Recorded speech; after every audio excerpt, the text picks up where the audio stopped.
కాదు అంటే పేరెంట్స్ నుంచి పెళ్ళి ఎప్పుడు అని అడగట్లేదా? చాలామంది అంటున్నారు నీకు సపోర్ట్ చేస్తాము, ఒక్క ఛాన్స్ ఇవ్వు.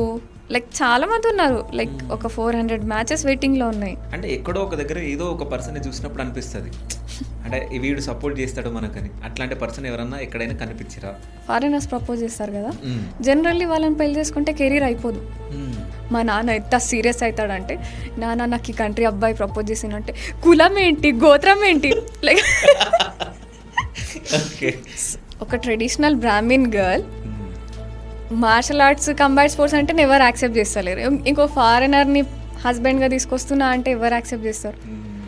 ఇండియన్ మెంటాలిటీ మనం చాలా పాజిటివ్గా ఉంటాం, మన పార్ట్నర్ మనకే కావాలని ఉంటుంది. అక్కడ అట్లా ఉండరు, వాళ్ళకు 10 గర్ల్ ఫ్రెండ్స్ ఉంటారు, ఆ తర్వాత ఎవరినో ఒకరితో ఫైనల్ సీరియస్ రిలేషన్షిప్ మ్యారేజ్ అట్లా ఉంటాయి. మనం ఎట్లుంటాం, మనం ఎట్లా పెరిగినాం, మనం యాక్సెప్ట్ చేయలేని వాళ్ళని యాజ్ ఇట్ ఈస్.